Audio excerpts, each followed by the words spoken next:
प्रखंड स्तरीय प्रतिनिधि संघर्ष टीवी आम आज पहुंचीचु गुडारी थाना सद ऑफिस रे। आज गुडारी थाना तरफ एक प्रयास जारी रखी रक्तदान कैंप। ये रक्तदान शिविर रे कौन कौन चली आपण मानक देखू आम आउ किछि लोकंक ठारू प्रतिक्रिया नेबो आसंतु। रायगढ़ जिला गुडारी थाना भारप्राप्त थाना अधिकारी श्रीमती समर्पिता स्वाई तत्वावधान में थाना परिसर में रक्तदान शिविर अनुष्ठित होता। गुडारी थाना पक्षर आयोजित उक्त कार्यक्रम में मुख्य अतिथि भाव गुणपुर उपखंड स्तरीय आरक्षी अधिकारी श्री बाबुली नायक तहसीलदार गुडारी ए स्नेहलता जोगदे फिता काटी कार्यक्रम शुभारंभ करते। कार्यक्रम को सफल रूपायन रक्तदाता सतेज व उत्साहित करने थाना पक्षर विभिन्न प्रकार बंदोबस्त करथिबा देखिबाकू मिलिथिला। कार्यक्रम में 5 गोटी पंचायतर सरपंच माने सहयोग करथिबा बेले तहसीलदार ए स्नेहलता, थाना अधिकारी श्रीमती समर्पिता स्वाई, ASI Shri Basant Kumar Behera, ASI Shri P Shyam सुंदर समेत आरक्षी और गृहरक्षी माने रक्तदान करथिले।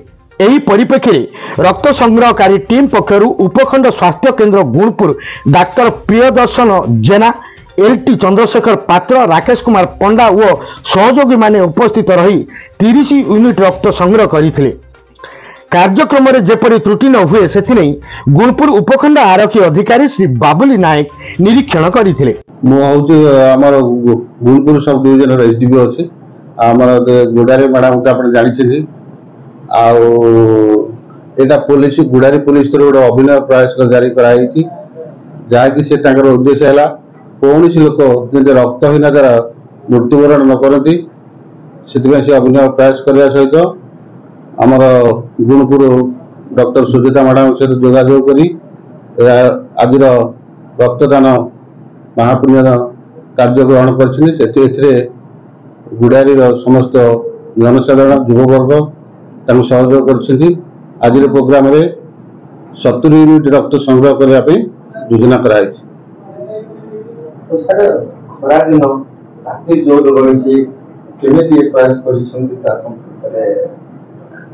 नाई से रातिटा से गोटे बाधा नुह जन स्वच्छागत भाव में आसिक रक्तदान दौरान से बड़ कथा। मो ना सुकांत जायरा बड़ पंखाड़